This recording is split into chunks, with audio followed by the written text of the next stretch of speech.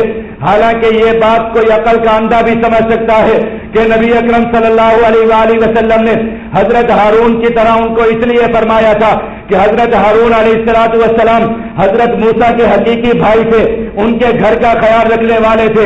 اس موقع پر نبی اکرم صلی اللہ علیہ وآلہ وسلم نے حضرت علی, چونکہ آپ صلی اللہ علیہ وآلہ وسلم کے رشتہ دار بھی تھے, آپ کے داماد بھی تھے, اس لیے ان کو اپنے گھر کا رکھوالا بنایا. مدینہ المنورہ میں اپنا قائم مقام کسی اور کو بنایا, ان کو اپنے گھر کی رکھوالی کے لیے رکھا. اگر اس قسم کے کلمات کو حجت بنایا جائے تو نبی اکرم صلی اللہ علیہ وآلہ وسلم نے ایک مرتبہ سیدنا صدیق اکبر کے لیے فرمایا, اے صدیق اکبر, آپ میری امت میں ویسے ہیں جیسا کہ حضرت ابراہیم علیہ السلام تھے. حضرت ابراہیم علیہ السلام کا درجہ دیا. اسی طرح سیدنا عمر فاروق رضی اللہ تعالیٰ عنہ کو نبی اکرم صلی اللہ علیہ وآلہ وسلم نے فرمایا کہ آپ میری امت میں ایسے ہیں کہ جیسے بنی اسرائیل کے لیے حضرت موسیٰ علیہ السلام تھے. تو اس لیے اس بات پر استدلال کرنا کہ حضرت علی رضی اللہ تعالیٰ عنہ خلیفہ بلا فصل سے, یہ بالکل ایک عقل سے اور علم سے گری ہوئی بات ہے. حضرت علی رضی اللہ تعالیٰ عنہ مسلمانوں کے خلیفہ ثالث سے. اس موقع پر نبی اکرم صلی اللہ علیہ وآلہ وسلم نے ان کو اپنے آل و عیال کی خدمت کے لیے روکا تھا. خیر, یہ غزوہ کے لیے صحابہ کرام رضوان اللہ تعالی علیہ مجمعین کا لشکر روانہ ہوا. راستے میں بڑے عجیب عجیب واقعات آئے. نبی اکرم صلی اللہ علیہ وآلہ وسلم صحابہ کرام کے ساتھ جا رہے تھے. اس بستی کے پاس سے گزرے جو بستی قوم سمود کی بستی تھی, جس بستی پر اللہ رب العزت کا عذاب نازل ہوا تھا. فاما ثمود فاہلکوا بالطاغیہ, وہ قوم سمود جو ہلاک کر دی گئی, اس کی بستی راستے میں آئی. نبی اکرم صلی اللہ علیہ وآلہ وسلم نے ارشاد فرمایا, صحابہ کرام کو حکم دیا کہ جلدی جلدی یہاں سے گزر جاؤ, اس لیے کہ اس بستی کے مکانات پر, اس بستی کی زمین پر رب کا عذاب اترا ہے, جلدی سے گزر جاؤ, یہ عذاب والی جگہ ہے, یہاں پر رکنا مناسب نہیں ہے. صحابہ کرام جلدی جلدی وہاں سے گزر گئے. کچھ ایک لوگوں نے وہاں سے پانی بھر کر اس پانی کو استعمال کرنے کے لیے بھر لیا. اسی طرح کچھ آٹا گوندھ لیا. نبی اکرم صلی اللہ علیہ وآلہ وسلم نے صحابہ کرام سے فرمایا کہ وہ تمام کا تمام پانی ضائع کر دو. اسی طریقے سے وہ آٹا کہ جو اس پانی سے گوندا گیا ہے وہ اونٹوں کو اور جانوروں کو کھلا دو, مسلمانوں کو مت کھلاؤ. اس لیے کہ اللہ رب العزت کا عذاب نازل ہوا تھا, اللہ رب العزت کا کار نازل ہوا تھا اس بستی پر. صحابہ کرام وہاں سے گزر گئے. راستے میں ایک مقام آیا جس کو مقام ہجر کہا جاتا ہے. نبی اکرم صلی اللہ علیہ وآلہ وسلم نے حکم دیا کہ سارے کے سارے جلدی جلدی یہاں سے گزرو. اسی طریقے پہ کوئی شخص بھی اس سرزمین پر اکیلا نہ نکلے. چند ایک لوگ اکیلے نکلے. ایک نکلے تو ان کو ہوائیں اڑا کر لے گئی اور وہ بعد میں مدینہ المنورہ میں ملے. اسی طریقے سے ایک شخص اکیلے نکلے, ان کا دم گھٹ گیا, سانس بند ہو گئی, ان کو اٹھا کر نبی اکرم صلی اللہ علیہ وآلہ وسلم کے پاس لایا گیا. آپ صلی اللہ علیہ وآلہ وسلم نے ان کے سینے پر اور چہرے پر ہاتھ پھیرا. اللہ رب العزت نے ان کو شفا عطا فرمائی اور وہ ٹھیک ہو گئے. تو مسلمانوں کا یہ لشکر راستوں سے, صحراؤں سے, چٹانوں سے گزرتا ہوا فقر و فاقہ کے عالم میں ایک جگہ پر پانی بالکل ختم ہو گیا. پیاسے, اونٹ بھی پیاسے, جانور بھی پیاسے, صحابہ کرام بھی پیاس کے عالم میں بلکنے لگے. نبی اکرم صلی اللہ علیہ وآلہ وسلم نے دعا فرمائی. اللہ رب العزت نے آسمانوں سے بارش نازل فرمائی اور صحابہ کرام تمام کے تمام سیراب ہو گئے, جانور بھی سیراب ہو گئے. پورے لشکر نے پانی پیا. اسی طریقے سے ایسا وقت بھی آیا کہ جب صحابہ کرام رضوان اللہ تعالی علیہ مجمعین میں, صحابہ کرام رضوان اللہ تعالی علیہ مجمعین کے پاس اس غزوہ کے موقع پر کھانے پینے کی اشیاء ختم ہو گئی. اس حد تک حالات پہنچ گئے کہ صحابہ کرام رضوان اللہ تعالی علیہ مجمعین کھجور کی گٹھلیاں چوسنے پر, اسی طرح جانوروں کی مینگنیاں چوسنے پر مجبور ہو گئے.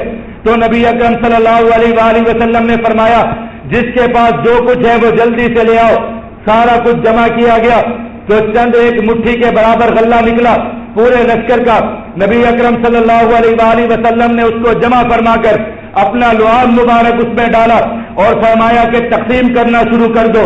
تو وہ خسارہ کا سارا راشن اور غلہ جب لشکر میں تقسیم کیا جانے لگا تو اللہ رب العزت نے پورے لشکر کے لیے اس کو کافی فرما دیا. نبی اکرم صلی اللہ علیہ وآلہ وسلم لشکر کو لے کر نکلے اور تبوک کے موقع پر پہنچے. بہت دشوار گزار سفر تھا, بہت سخت موسم تھا. جب کافروں نے یہ سنا, ہرقل کے لشکر نے جب یہ سنا کہ نبی اکرم صلی اللہ علیہ وآلہ وسلم روانہ ہو چکے ہیں, آپ صلی اللہ علیہ وآلہ وسلم کا لشکر روانہ ہو چکا ہے, صحابہ کرام گھوڑوں کی پشت پر بیٹھ چکے ہیں اور ان کے گھوڑے روانہ ہو چکے ہیں, تب ان کو پتا چلا کہ اب ہم مارے جانے والے ہیں, ختم ہو جائیں گے. اس لیے کہ یہ اللہ رب العزت کا قانون ہے کہ جب میدان میں مسلمان نکلتا ہے, ایمان والا نکلتا ہے, اللہ رب العزت کفر کے سینوں پر, کفر کے دلوں پر روک طاری فرما دیتے ہیں. ادھر سے مدینہ المنورہ سے لشکر کا نکلنا تھا, ادھر ہرقل کے لشکر پر روک پڑ گیا. وہ لشکر کے جو سال بھر کی تنخواہیں لے کر نکلا تھا, وہ لشکر کے جو فتح کے نشے میں چور نکلا تھا, وہ لشکر کے جو پورے کے پورے عرب خطے پر اپنے جھنڈے لہرانے کے لیے نکلا تھا, تب وہ لشکر سمٹنا شروع ہو گیا, راستے خالی کرنا شروع ہو گیا, اپنے اپنے مسکنوں کے اندر اپنے اپنے قلعوں میں دفن ہونے اور بند ہونے لگ گئے. نبی اکرم صلی اللہ علیہ وآلہ وسلم جب تبوک کی مقام پر پہنچے اور جب ان کی سرحدوں پر آقا مدنی صلی اللہ علیہ وآلہ وسلم کا لشکر دستک دے رہا تھا, تب ہرقل کا لشکر پسپا ہو کر اپنے اپنے بلوں کے اندر جھک چکا تھا. سب کے سب وہاں سے بھاگ گئے, اس لیے کہ یہ رب کا قانون ہے. آج کوئی ایک فون کرتا ہے, کہتا ہے ہم تمہیں پتھر کے ڈور میں پھینک دیں گے, اور بڑے بڑے ایٹم بموں کے مالک اپنی جگہوں پر بیٹھ کر ان کی ٹانگیں کاپ جاتی ہیں. تب وہ کفر دندناتا ہوا آتا ہے, تب وہ ڈاکٹر عافیہ جیسی بچیوں کو بھی اٹھا کر لے جاتے ہیں, تب وہ پوری کی پوری قوم کو غلام بھی بناتے ہیں, تب وہ لاہور کی سڑکوں پر آ کر, تب وہ مسلمانوں کے شہروں میں آ کر مسلمانوں کا خون بھی بہاتے ہیں اور مسلمانوں کو گالیاں بھی دیتے ہیں. لیکن اگر کوئی ایمان والا کھڑا ہو جائے, جب کوئی ایمان والا ایمان کے ساتھ کھڑا ہو جائے, تب خدا کی قسم ان کافروں میں سے کوئی کھڑا نہیں ہو سکتا جو مسلمانوں کا مقابلہ کر سکے, جو ایمان والوں کے سامنے کھڑا ہو سکے. تو مسلمانوں کا لشکر نکلا, ہرقل کا لشکر پسپا ہو گیا. نبی اکرم صلی اللہ علیہ وآلہ وسلم نے 20 دن تک تبوک کے مقام پر قیام فرمایا. واپس آنے کا وقت ہو گیا, سامنے لشکر نہیں آیا, کوئی مقابلہ نہیں ہوا. آپ صلی اللہ علیہ وآلہ وسلم کے وہاں جانے کا فائدہ یہ ہوا کہ اس گرد کے علاقے کے جو بستیاں تھیں اور جو چھوٹی چھوٹی سلطنتیں تھیں, چھوٹی چھوٹی ریاستیں تھیں, وہ آپ صلی اللہ علیہ وآلہ وسلم حضرت کا مقام تھا.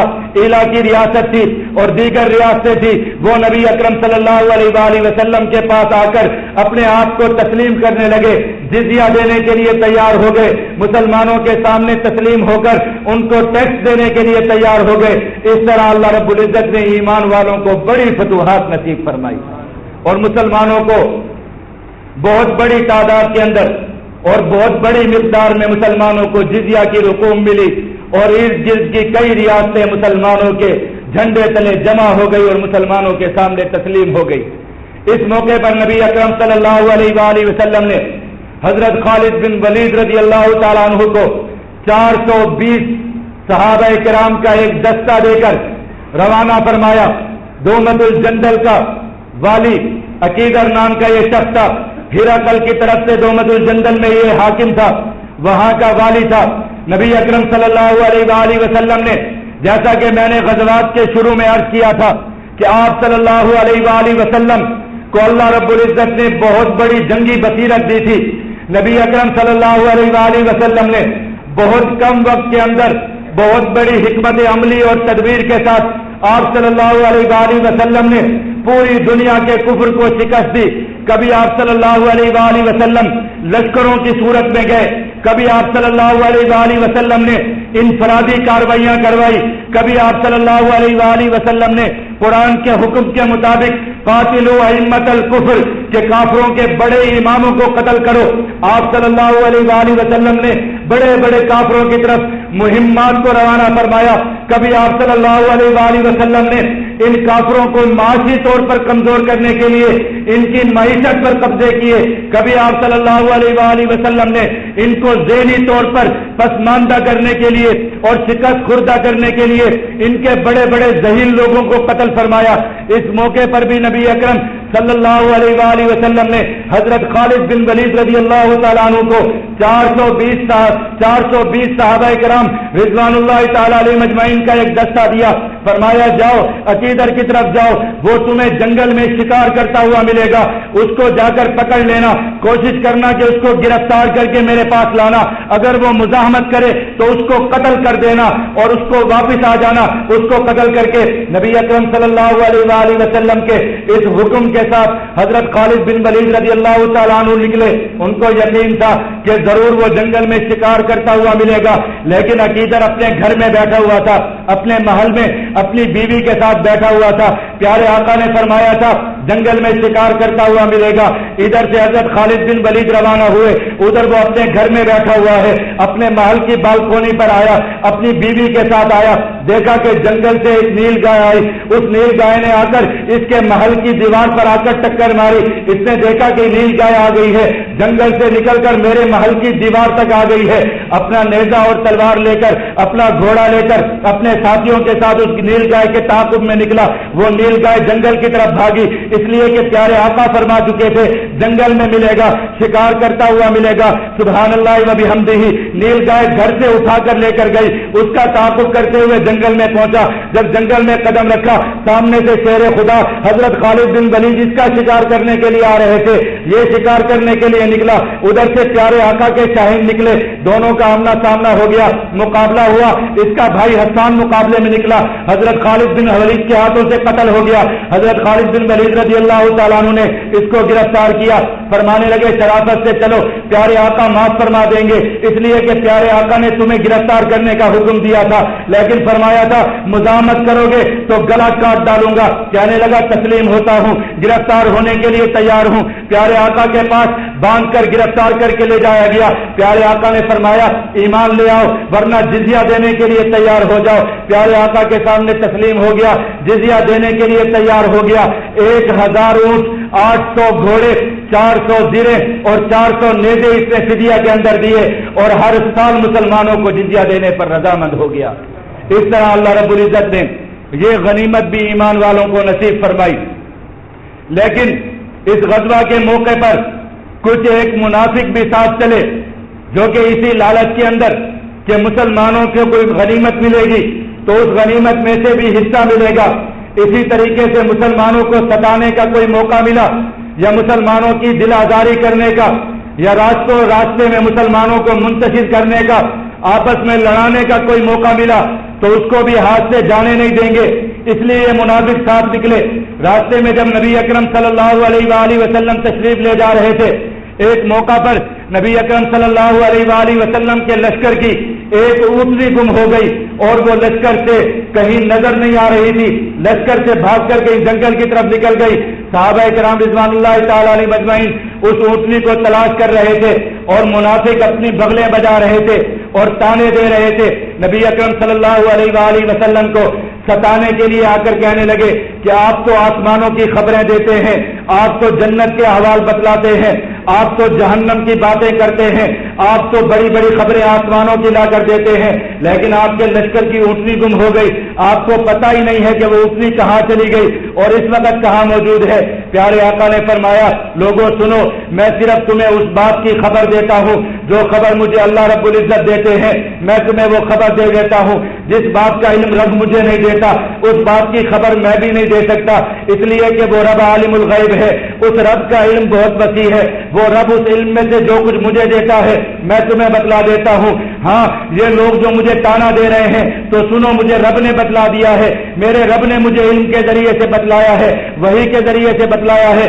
جاؤ جنگل کے اندر چلے جاؤ، جنگل کی فلاں سمت پر فلاں درخت کے ساتھ وہ اونٹنی موجود ہے، اس کی نکیل اس درخت کی جھاڑیوں کے اندر، اس درخت کی شاخوں کے اندر پھنس چکی ہے اور وہ اپنی جگہ سے ہلنے سے قاصر ہے، جاؤ جا کر اس اونٹنی کو پکڑ کر لے کر آؤ۔ صحابہ کرام رضوان اللہ تعالیٰ علیہ مجمعین تشریف لے گئے تو اس اونٹنی کو اسی مقام پر پایا جو نبی اکرم صلی اللہ علیہ وآلہ وسلم نے فرمایا تھا۔ اسی طرح ان ظالم منافقوں میں سے بعض ایک ایسے تھے جنہوں نے واپسی کے سفر پر نبی اکرم صلی اللہ علیہ وآلہ وسلم کو قتل کرنے کی کوشش کی۔ ان میں سے 8 یا 12 منافق ایسے تھے جو اپنا منہ باندھ کر، اپنا منہ لپیٹ کر، چہرہ چھپا کر ایک گھاٹی کے قریب چھپ کر بیٹھ گئے کہ نبی اکرم صلی اللہ علیہ وآلہ وسلم جب اس پہاڑی گھاٹی کے بیچ میں سے گزریں گے تو یقیناً آپ صلی اللہ علیہ وآلہ وسلم اکیلے ہوں گے یا آپ کے ساتھ کوئی 2-1 صحابہ کرام ہوں گے، تو ہم اس موقع پر نبی اکرم صلی اللہ علیہ وآلہ وسلم کو شہید کر دیں گے، آپ کو شہید کر دیں گے، آپ کو قتل کر دیں گے۔ اس لیے وہ چھپ کر بیٹھ گئے۔ نبی اکرم صلی اللہ علیہ وآلہ وسلم جب اس گھاٹی سے گزرنے لگے تو یہ تمام کے تمام اس گھاٹی سے نکل کر آپ صلی اللہ علیہ وآلہ وسلم پر حملہ آور ہوئے۔ نبی اکرم صلی اللہ علیہ وآلہ وسلم کے ساتھ اس وقت 2 صحابہ کرام تھے، حضرت عمار بن یاسر رضی اللہ تعالیٰ عنہ اور حضرت حذیفہ بن یمان رضی اللہ تعالیٰ عنہ۔ یہ دونوں شیر اسلام نبی اکرم صلی اللہ علیہ وآلہ وسلم کے حارث، آپ صلی اللہ علیہ وآلہ وسلم کے صحابی ان کے سامنے ڈٹ گئے، اپنی تلواریں چلانا شروع کی تو ان منافقوں کے پاؤں اکھڑ گئے اور یہ وہاں سے پسپا ہو کر اپنی جان بچا کر بھاگ گئے۔ نبی اکرم صلی اللہ علیہ وآلہ وسلم کی اللہ رب العزت نے حفاظت فرمائی۔ یہ اپنے چہرے چھپا کر بھاگ گئے کہ نبی اکرم صلی اللہ علیہ وآلہ وسلم کو علم نہیں ہوگا کہ ہم کون تھے، لیکن آپ صلی اللہ علیہ وآلہ وسلم کو بذریعہ وحی ان کے نام بتلا دیے گئے کہ یہ فلاں فلاں منافق تھے جو آپ کو قتل کرنے کے لیے آئے تھے، آپ کو شہید کرنے کے لیے آئے تھے، اور اللہ رب العزت نے آپ کی حفاظت فرمائی، جس کو قرآن پاک نے وَهَمُّ بِمَا لَمْ يَنَالُوا کے ساتھ ذکر فرمایا کہ یہ وہ منافق تھے جنہوں نے ایسی چیز کا قصد کیا کہ جو اللہ رب العزت نے ان کو نہیں دی۔ وہ یہی تھا کہ یہ نبی اکرم صلی اللہ علیہ وآلہ وسلم کو شہید کرنا چاہتے تھے۔ اللہ رب العزت نے آپ صلی اللہ علیہ وآلہ وسلم کی حفاظت فرمائی۔ تو اس سفر کی واپسی پر بھی نبی اکرم صلی اللہ علیہ وآلہ وسلم کے ساتھ عجیب قسم کے واقعات پیش آئے۔ انشاءاللہ زندگی رہی تو اگلے جمعہ المبارک میں اس موضوع کو ختم کریں گے۔ اللہ رب العزت ہم سب کو عمل کرنے کی توفیق عطا فرمائے۔ وآخر دعوانا الحمدللہ۔